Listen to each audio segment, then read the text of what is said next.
Léa a 48 billes. Elle en donne 12 à son frère et 15 à sa cousine. Combien lui reste-t-il de billes?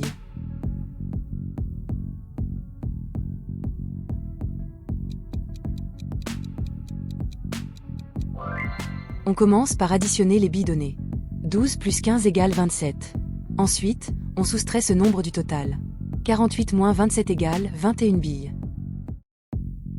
Un train parcourt 252 km en 3 heures. Quelle est sa vitesse moyenne en km/h?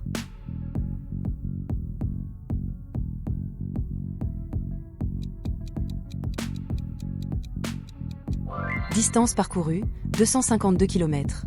Temps de trajet, 3 heures. On calcule la vitesse moyenne en faisant 252 divisé par 3, ce qui donne 84 km/h. Dans une classe de 28 élèves, 3/4 sont des filles. Combien y a-t-il de garçons?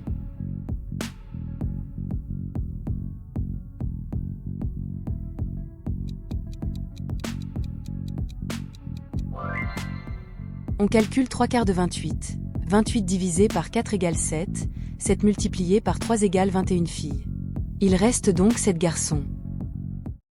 Un rectangle mesure 9 cm de long et 6 cm de large. Quel est son périmètre?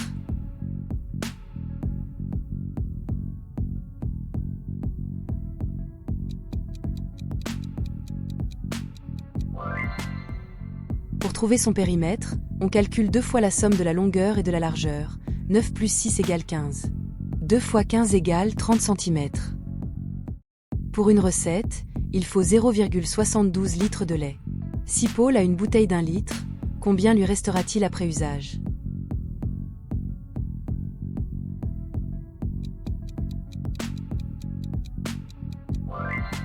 On calcule combien il reste, 1 moins 0,72 égale 0,28 litres. Il restera donc 0,28 litres de lait. Le cinéma vend 325 tickets le samedi et 289 le dimanche. Chaque ticket coûte 2 €. Combien d'argent le cinéma a-t-il récolté ce week-end?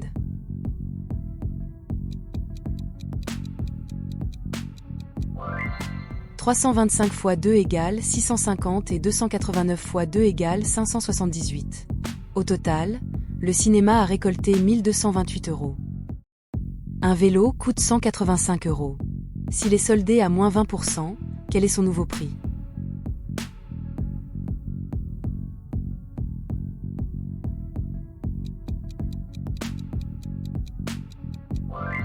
185 multiplié par 0,2 égale 37 €.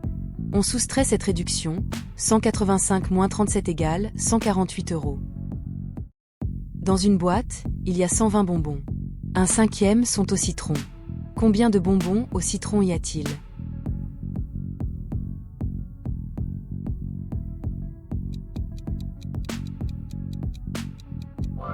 Pour savoir combien il y a dans chaque part, on doit diviser 120 par 5. 120 divisé par 5, ça fait 24.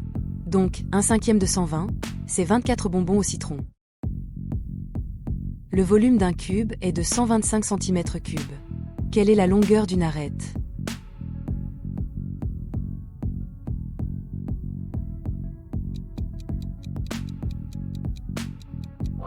La racine cubique de 125, c'est 5, parce que 5 multiplié par 5 multiplié par 5 fait 125. Donc, la longueur d'une arête est 5 cm. Un bus peut transporter 52 personnes. Combien de bus sont nécessaires pour transporter 364 personnes?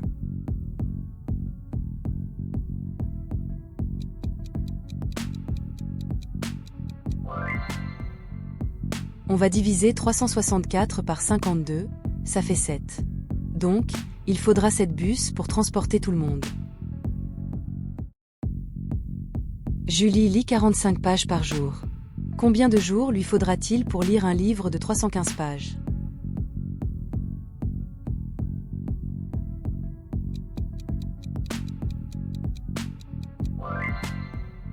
On va diviser 315 par 45, ça fait 7. Donc Julie mettra 7 jours pour lire tout le livre. Un élève a 17,50 € et achète un cahier à 4,80 € et un stylo à 2,35 €. Combien lui reste-t-il?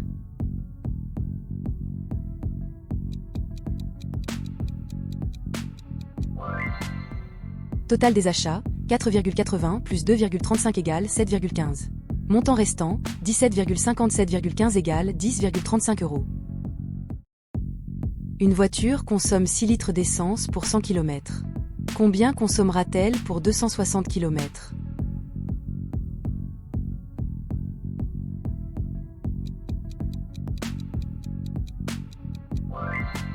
La voiture consomme 6 litres pour 100 km. Donc 260 divisé par 100 fois 6 égale 2,6 fois 6 égale 15,6 litres. Julie a 7,8 euros dans sa tirelire. Sa maman lui donne 0,35 euros de plus. Combien Julie a-t-elle maintenant dans sa tirelire?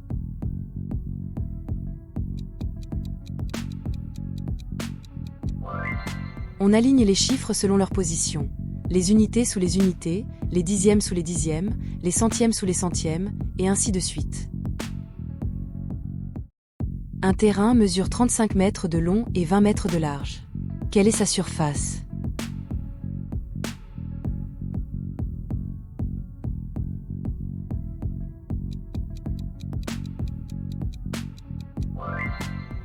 La surface d'un rectangle se calcule avec la formule. La surface égale la longueur fois la largeur. Donc 35 multiplié par 20 égale 700 mètres carrés. Dans un sac de 80 billes, 25% sont rouges. Combien y a-t-il de billes d'autres couleurs?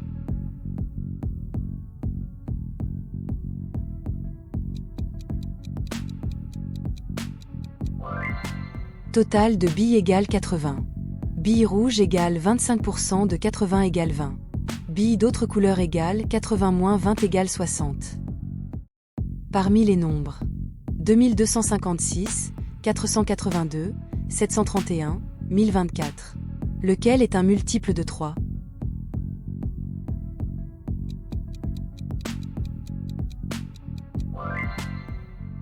Un nombre est divisible par 3 si la somme de ses chiffres est divisible par 3.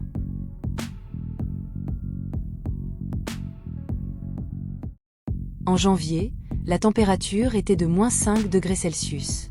En février, elle est de plus 7 degrés Celsius. Quelle est la différence de température?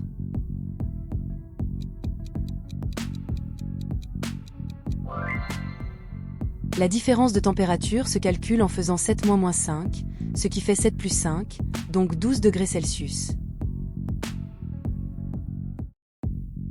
Lucas achète 3 carnets à 2,75 euros chacun et paie avec un billet de 20 euros.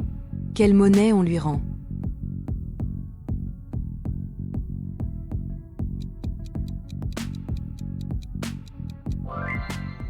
Trois carnets à 2,75 font 8,25. Avec un billet de 20 euros, on calcule la monnaie, 20 moins 8,25 égale 11,75 euros. Au gymnase, on veut former des équipes de 9 élèves pour un tournoi. Si l'école a 72 élèves, combien d'équipes complètes peut-on former?